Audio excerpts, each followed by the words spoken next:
नमस्कार दोस्तों, मैं हूं गजानन सराफ। श्री गजानन योगा यूट्यूब चैनल पर आप सभी का स्वागत है। पिछले वीडियो में हमने देखा था षटकर्म और आयुर्वेद में क्या अंतर है।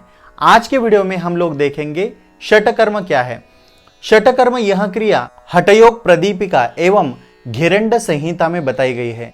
आज हम केवल देखेंगे कि इन अभ्यासों को किस प्रकार किया जाता है।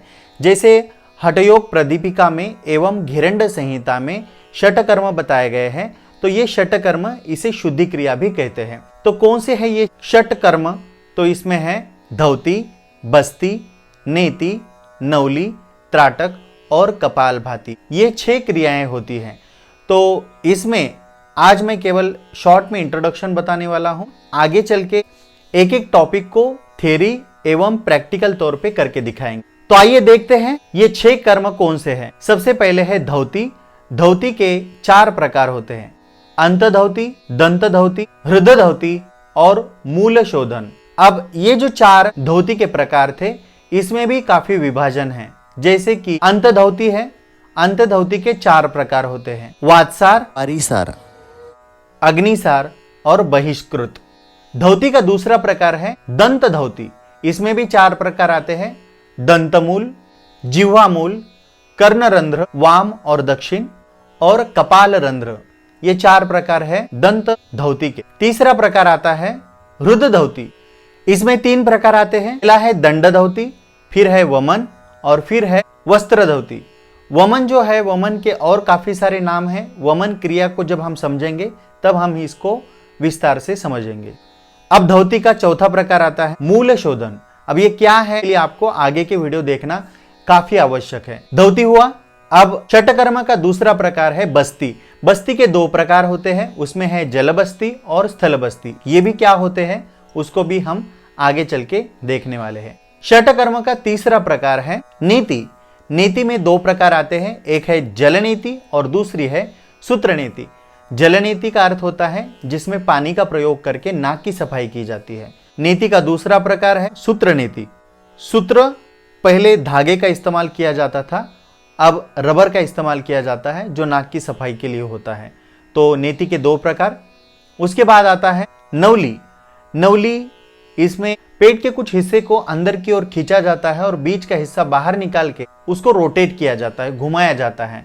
तो नवली में भी इसे 4 प्रकार है: वाम नवली, मध्य नवली, दक्षिण नवली और नवली संचलन। ऐसे 4 प्रकार आते हैं। राइट, सेंटर और लेफ्ट, इन 3 हिस्से को वाम, मध्य और दक्षिण नवली कहते हैं और घुमाने को नवली संचलन कहते हैं। उसको भी विस्तारित रूप से आगे देखेंगे। फिर आता है त्राटक। त्राटक के मुख्यतः 3 प्रकार होते हैं: बहिर्त्राटक, अंतरत्राटक और अधोत्राटक।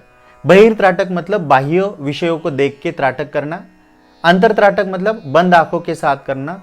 अधोत्राटक अर्थात आधी आंखों को खोल के इस अभ्यास को करना। इसको भी विस्तारित रूप से आगे चल के हम देखेंगे। षटकर्म का अंतिम है कपालभाति।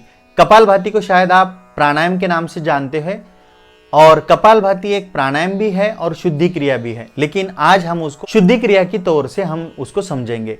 तो कपालभाति के देखा जाए तो 2 और 3 दोनों भी प्रकार हैं। जैसे कि हठयोग और घेरंड संहिता में देखेंगे तो वातक्रम, युतक्रम और शीतक्रम, इस प्रकार कपालभाति बताई गई है। लेकिन कहीं पे ऐसे भी वर्णन मिलता है कि कपालभाति के मुख्यतः 2 प्रकार है, एक जलक्रम और दूसरा वातक्रम। ऐसे 2 क्यों? जलक्रम अर्थात जल का प्रयोग करके कपालभाति का अभ्यास करना और वातक्रम अर्थात वात का प्रयोग करके कपालभाति का अभ्यास करना। तो वात मतलब हवा का प्रयोग करके, ठीक है। तो जलक्रम में 2 भाग आते हैं, एक है शीतक्रम और दूसरा है युतक्रम। शीतक्रम अर्थात इसमें मुख से पानी पी के नाक से निकालना होता है और युतक्रम में नासिका से पानी पीना होता है और जबान को गोल करके मुख से पानी बाहर निकालना होता है। ये हुए जलक्रम कपालभाति के 2 प्रकार, शीतक्रम और युतक्रम। अब देखते हैं वातक्रम। वातक्रम में आप जिसको प्राणायाम के रूप में करते हैं, पेट को अंदर झटके मार के अभ्यास करना, उस विधि को कपालभाति, वातक्रम कपालभाति कहते हैं। तो दोस्तों, ये था शॉर्ट इंट्रोडक्शन षटकर्म क्रियाओं का। तो ये थे घेरंड संहिता और हठयोग में बताए गए षटकर्म। आगे चल के हम इन षटकर्मों को एक एक लेके आपको विस्तारित रूप से समझाएंगे। तो ध्यान रखें, इस वीडियो के बाद जो षटकर्म के बारे में वीडियोस आएंगे उसको आपको अवश्य देखना है और समझ के इस अभ्यास को करना है। तो आज के लिए हम यहीं पर रुकेंगे। हरिओम तत्सत।